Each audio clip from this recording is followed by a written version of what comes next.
Subscribe to get contents via mail. Purchase shorthand journals and more.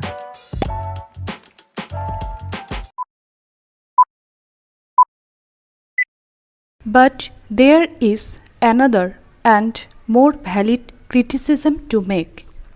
Although the declared purpose was to give priority to the increase of elementary schooling in order to raise the rate of literacy in the population, what has actually happened is that secondary schooling has been rising much faster and tertiary schooling has increased still more rapidly.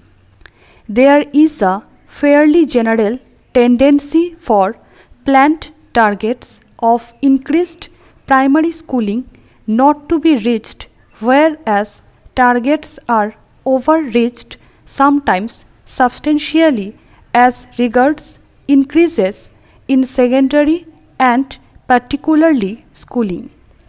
This has all happened in spite of the fact that secondary schooling seems to be 3 to 5 times more expensive than primary schooling and schooling at the tertiary level 5 to 7 times more expensive than at the secondary level.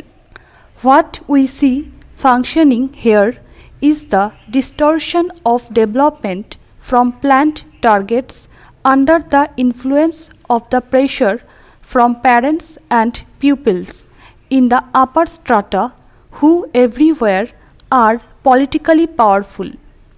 Even more remarkable is the fact that this tendency to distortion from the point of view of the planning objectives is more accentuated in the poorest countries Pakistan, India, Burma and Indonesia, which started out with far fewer children in primary schools and which should therefore have the strongest reasons to carry out the program of giving primary schooling the highest priority.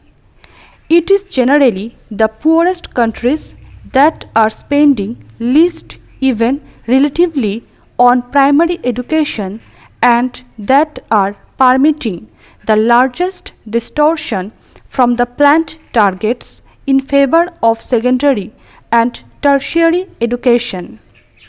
In his other book, Challenge of World Poverty, published in 1970, he discusses elaborately in Chapter 6, Education, the reasons for and the consequences of neglect of basic education in this country.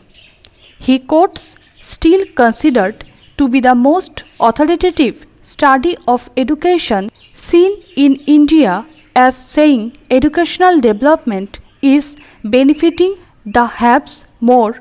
This is a negation of social justice and planning proper, and our constitution speaks repeatedly of social justice preamble and Article 38. As late as 1985, the Ministry of Education has this to say in para 3.74 of its publication Challenge of Education, a Policy Perspective.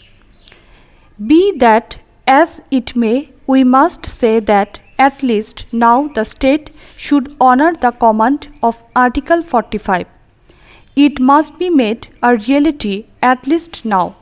Indeed, the National Education Policy 1986 says that the promise of Article 45 will be redeemed before the end of the century.